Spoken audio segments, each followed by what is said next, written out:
नमस्कार, मी मंजुश्री. माझ्या सहल पुस्तकांची या वाचन उपक्रमामध्ये तुम्हा सर्वांचे स्वागत. प्रथम साने गुरुजींना त्रिवार नमन करते. साने गुरुजींच्या श्यामची आई या कथासंग्रहातील सावित्री व्रत ही कथा आज मी वाचणार आहे. आश्रमातील प्रार्थना झाली. सारे सोबती सभोवती मंडालाकार बसले होते. श्यामच्या मुखचंद्राकडे सर्वांचे डोळे लागले होते. तो भ्रातृसंघ म्हणजे एक अपूर्व दृश्य होते. वाळवंटातील झरा अधिकच सुंदर व पवित्र वाटतो. अंधारात एक किरणही आशा देतो. सध्याच्या निष्प्रेम काळात मला काय त्याचे, अशा काळात असे प्रेमळ संघ म्हणजे परम आशा होय. त्या भातृसंघातील प्रेमासारखे प्रेम अन्यत्र क्वचितच पाहावयास सापडले असते. तो आश्रम म्हणजे त्या गावातील जीवनाला, साजीव जीवनाला स्वच्छ ठेवणारा जिवंत व पवित्र झरा होय. गावात सर्वत्र शांतता होती. आकाशात शांतता होती. काही बैलांच्या गळ्यातील घंटांचा गोड आवाज दुरून ऐकू येत होता. वारा मात्र स्वस्त नव्हता. तो त्रिभुवन मंदिराला सारखा प्रदक्षिणा घालीत होता. आपली अखंड प्रार्थना गुणगुणत होता. श्यामने सुरुवात केली. माझ्या आईचे माहेर फार श्रीमंत नव्हते, तरी सुखी होते. माहेरी खाण्यापिण्याची ददात नव्हती. माझ्या आईचे माहेर गावातच होते. माझ्या आईचे वडील फार कर्मठ व धर्मनिष्ठ होते. माझी आई सर्व भावंडात मोठी होती. माझ्या आईवर तिच्या आईबापांचे फार प्रेम होते. माझ्या आईला माहेरी कोणी आवडी म्हणत, कोणी बयो म्हणत. आवडी, खरेच लहानपणापासून ती सर्वांना आवडत असे. बयो, खरेच ती जगाची बयो होती. आई होती. माहेरची गडी माणसे काणपिणी. पुढे मोठेपणीही जेव्हा माझ्या आईला बयो म्हणून हाक मारीत, तेव्हा ती हाक किती गोड वाटे म्हणून सांगू. ती हाक मारण्यात असलेला जिव्हाळा हृदयालाच कळे. माझ्या आईला 2 भाऊ व 1 बहीण होती. माझ्या आईची आई अत्यंत नियमित व दक्ष होती. तिच्या घरातील भांडी आरशाप्रमाणे स्वच्छ असत. माझ्या आईचे लग्न लहानपणीच झाले होते. सासर श्रीमंत होते. सासरची मंडळी गावात सरदार म्हणून मानली जाई. निदान ते तरी स्वतःला तसे समजत. आईच्या अंगावर सोन्या मोत्याचे दागिने होते. पोत, पेट्या, सरीवाकी, गोडतोडे सारे काही होते. भरल्या घरात, भरल्या गोकुळात ती पडली होती. सासरचे तिचे नाव यशोदा ठेवण्यात आले होते. सासरी ती लहानाची मोठी होत होती. कशाला तोटा नव्हता. चांगले ल्यायला, चांगले खायला होते. एकत्र घरात कामही भरपूर असे. उत्साही परिस्थितीत, सहानुभूतीच्या वातावरणात काम करावयास मनुष्य कंटाळत नाही. उलट 4 धंदे करण्यात धन्यता व आनंद मानतो. मित्रांनो, माझ्या वडिलांच्या अंगावर ते वयाने 17-18 वर्षाचे झाले नाहीत, तो सारी जबाबदारी पडली होती. कारण आजोबा थकले होते. वडीलच सारा कारभार पाहू लागले. देव घेव तेच पाहात. आम्ही आमच्या वडिलास भाऊ म्हणत असो व लोक त्यांना भाऊराव असे म्हणत. आजूबाजूच्या खेड्यातील लोक आम्हाला खोत म्हणून संबोधित. खोत म्हणजे काय? भिकाने प्रश्न विचारला. श्याम म्हणाला, खोत म्हणजे गावचा ठरीव शेतसारा वसूल करून सरकारकडे पाठविणारा बिनपगारी दलाल. त्याला काही मिळत नाही का? रामने विचारले. हो, मिळते तर. सरकारी शेतसाऱ्याच्या जवळजवळ 1/4 हिस्सा खोताला फायदा असतो. खोत गावातील पिकांची आभावणी करतो, पिकांचा अंदाज करतो. याला पीक धरणे असे म्हणतात. एखाद्या शेतात पीक चांगले नसले तरी चांगले लावतात. लोकांनी वसूल दिला नाही तर सरकारी मदत मिळते व मग जप्ती प्रकरणे होतात. ठरल्या वेळी खोताने शेतसाऱ्याचे हप्ते वसूल आला नसला तरी पदरचेच पैसे देऊन भरलेच पाहिजेत. आमच्या वराड नागपुराकडे मालगुजार असतात तसाच प्रकार दिसतो. भिका म्हणाला. गोविंद उत्कंठेने म्हणाला, पुरे रे आता तुमचे, तुम्ही पुढे सांगा. श्यामने पुन्हा गोष्टीला सुरुवात केली. आम्ही वडवली गावचे खोत होतो. त्या वडवली गावात आमची खूप मोठी बाग होती. धोधो पाणी वाहत असे. दांड बांधून दुरून पाणी आणले होते. ते उंचावरून पडत असे. बागेत केळी, पोफळी, अननस लावलेले होते. निरनिराळ्या जातीची फणसाची झाडे होती. कापे, बरके, अर्धकापे. तुम्ही कोकणात याल तेव्हा हे सारे प्रकार तुम्हास मी दाखवीन. ती बाग म्हणे आमचे वैभव. आमचे भाग्य असे म्हणत, परंतु गड्यांनो, ते आमचे वैभव नसून आमचे पाप होते. पाप क्षणभर असते व कायमचे रडत बसते. पाप थोडा वेळ डोके वर करते, परंतु कायमचे धुळीत मिळते. पापाला तात्पुरता मान, तात्पुरते स्थान. जगात सद्गुण शुक्राच्या ताऱ्याप्रमाणे शांत व स्थिर सदैव तळपत राहतात. खोताने वाटेल त्याला कामाला बोलवावे, बोलावले तर गेले पाहिजे, नाहीतर खोताचा रोष व्हावायचा. गावातील कष्टाळू बायका माणसांनी वांगी लावावी, मिरच्या कराव्या, कणगरे, करिंदे, रताळी लावावी, भोपळे, कलिंगडे यांचे वेल लावावे, परंतु या सर्वांवर खोताची नजर असावयाची. खरोखर या जगात दुसऱ्याच्या श्रमावर जगणे यासारखे दुसरे पाप नाही.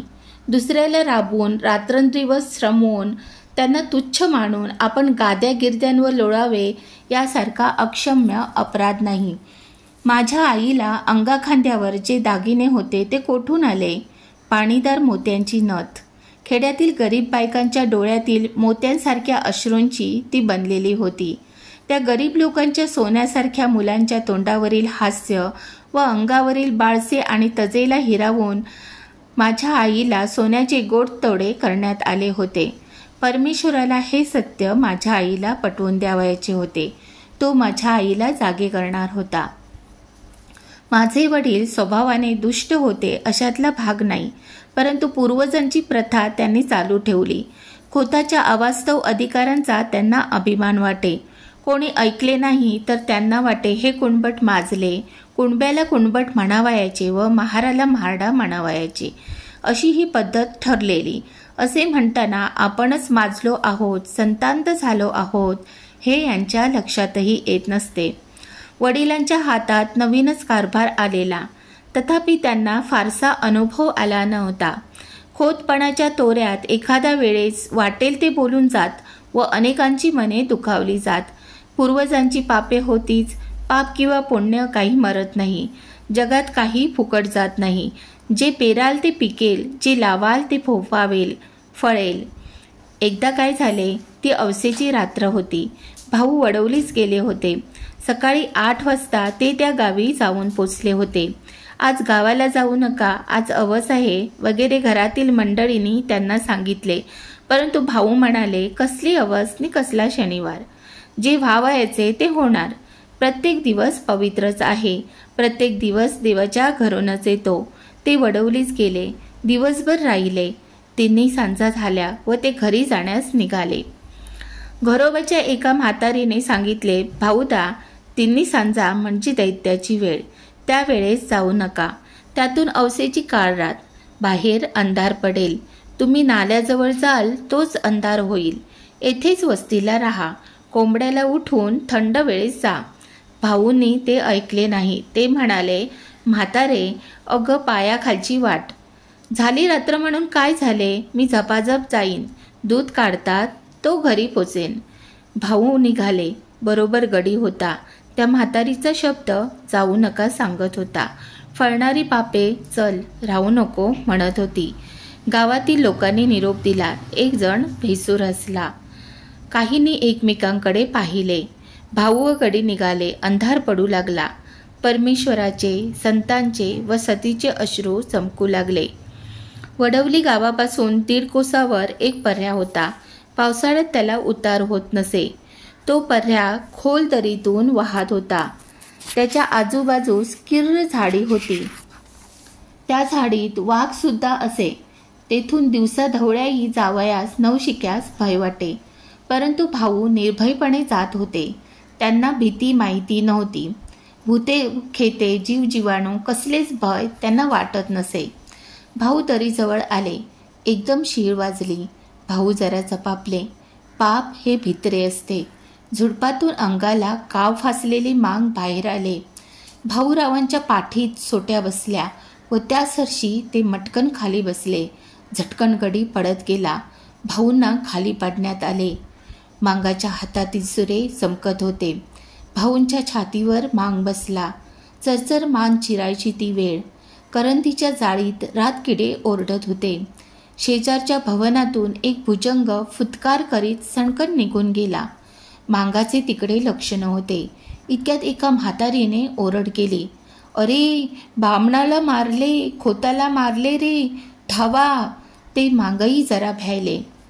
भाऊ त्या मांगांना म्हणाले, नको रे मला मारू, मी तुमचे काय केले, सोडा मला. ही अंगठी, ही सल्लेजोडी, हे 100 रुपये घ्या, सोडा मला. दीनवाणेपणाने त्या मांगांना ते विनवीत होते. म्हातारीच्या ओरडण्याने कोणीतरी येत आहे असे दिसले. कोणाची तरी चाहूल लागली.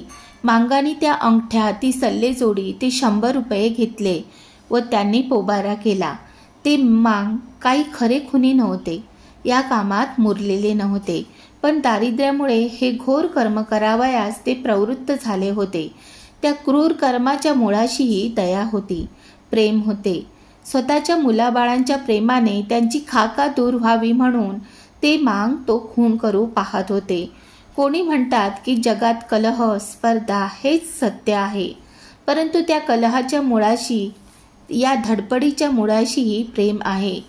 हे प्रेम संकुचित आहे एवढेच. सृष्टीचे अंतिम स्वरूप प्रेम आहे, युद्ध नाही, सहकार्य आहे, द्वेष वा मत्सर नाही. असो. भाऊंच्या बरोबरचा गडी जो पळ सुटला तो थेट आमच्या पालगड गावी गेला. त्याने घाबऱ्या घाबऱ्या आमच्या घरी जाऊन सारी हकीकत सांगितली. आमच्या घरातील व गावातील पुरुष मंडळी लगेच चालून गेली. पालगडला पोलीस ठाणे होते, तेथे वर्दी देण्यात आली. घरात बातमी येताच आकांत झाला. साऱ्यांच्या तोंडचे पाणी पळाले. घरात दिवे लागले होते, परंतु साऱ्यांची तोंडे काळवंडली होती. कसेचे खाणे आणि कसेचे पिणे. तेथे तर प्राणाशी प्रसंग होता. त्यावेळेस आम्ही कोणी झालेले नव्हतो. आईला समजू लागले होते. बायकांना लवकर समजू लागते. माझी आई ती सारी कथा आम्हास सांगे. आई देवाजवळ गेली.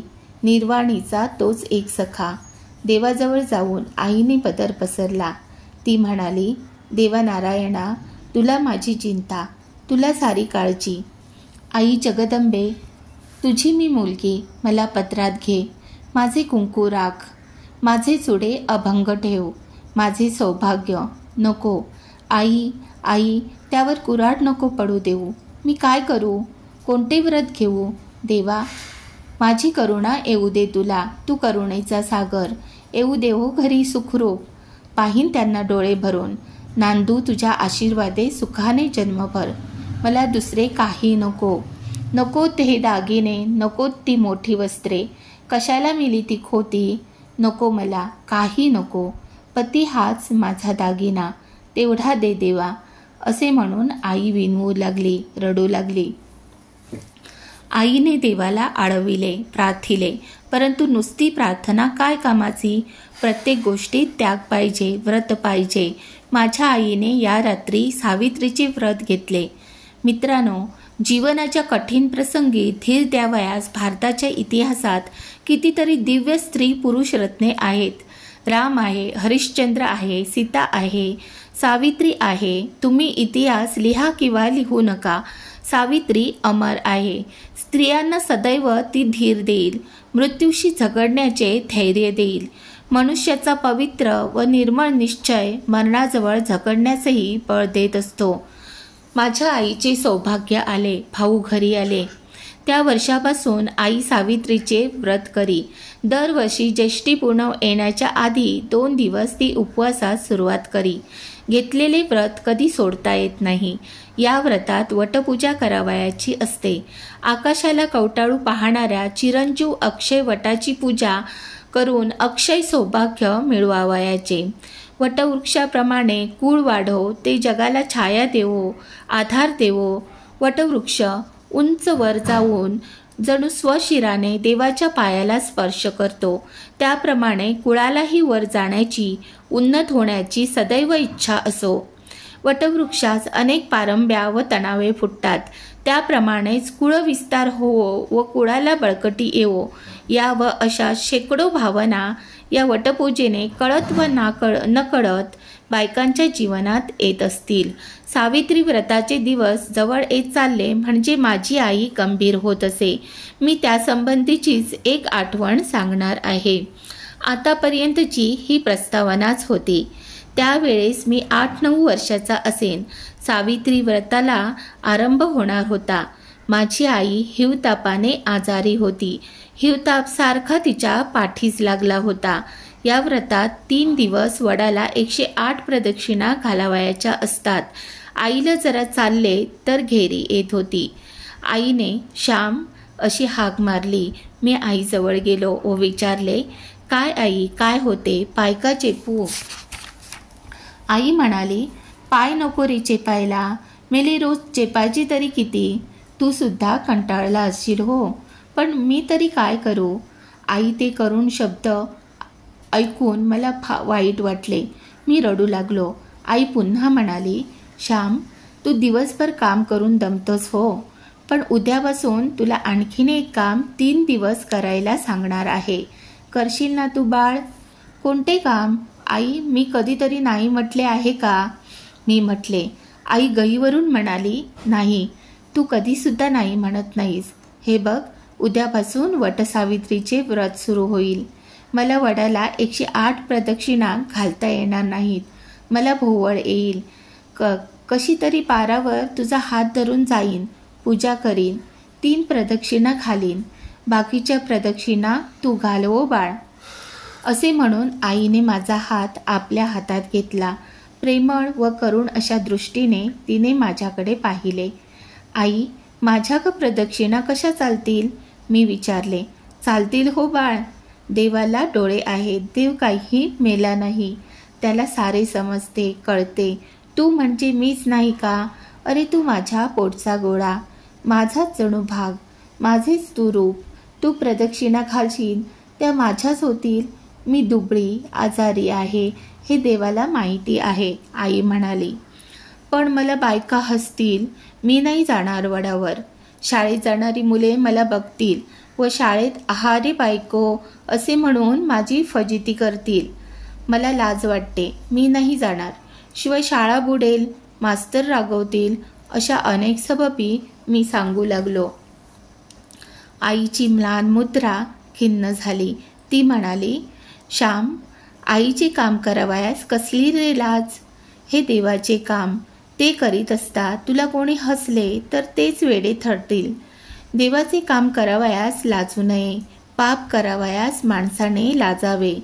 श्याम, त्या दिवशी चुलीमागचा खोबऱ्याचा तुकडा तू घेऊन खाल्लास, मी बघितले, परंतु बोलले नाही. जाऊ दे, मुलाची जात आहे, परंतु त्यावेळेस लाज नाही वाटली. आणि आता देवाचे काम करावयास तुला लाज वाटते का रे? मग तो भक्तिविजय कशाला वाचतोस? तो पांडव प्रताप कशाला वाचतोस? तुझा आवडता श्रीकृष्ण घोडे हाकी, धर्माघरची उष्टी काढी. काम करावयास, प्रदक्षिणा घालावयास तुला लाज वाटते का? नसलास जाणार तर मी जाईन हो. येऊन जाऊन काय होईल? मी भोवळ येऊन पडेल. मरेन तर सुटेन एकदाची. देवाजवळ तरी जाईन. परंतु श्याम, तुमच्यासाठीच जगते रे. असे म्हणून आईने डोळ्यांना पदर लावला. आईचे शब्द माझ्या मनात खोल गेले. माझे हृदय विरघळले, पाझरले, पावन झाले. देवाचे काम करावयास लाजू नको. पाप करण्याची लाज धर. थोर शब्द. आजही ते शब्द मला आठवत आहेत. आजकाल ह्या शब्दांची किती जरुरी आहे. देवाच्या कामाची, देशाच्या कामाची, भारत मातेच्या कामाची आम्हास लाज वाटते. परंतु वाईट पुस्तके वाचण्याची, वाईट सिनेमा बघण्याची, तपकीर ओढण्याची, विडी सिगरेट ओढण्याची, सुपारी खाण्याची,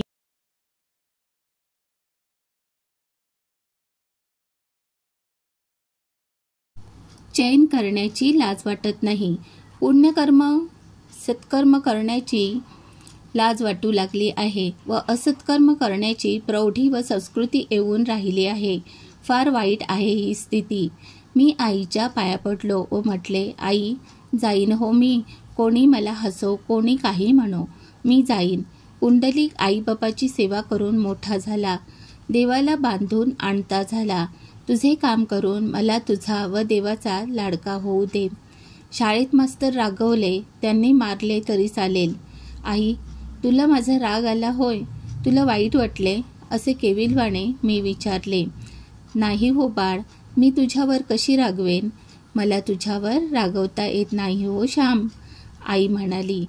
गड्यांनो, मी घरी असलो व वटसावित्री जर आली असली तर वडाला प्रदक्षिणा घालण्यास मी नेहमी जात असे. माझ्या आईचे त्या दिवशीचे शब्द मी कधी विसरणार नाही. पाप करताना लाज वाटू दे, चांगले काम करताना लाज नको.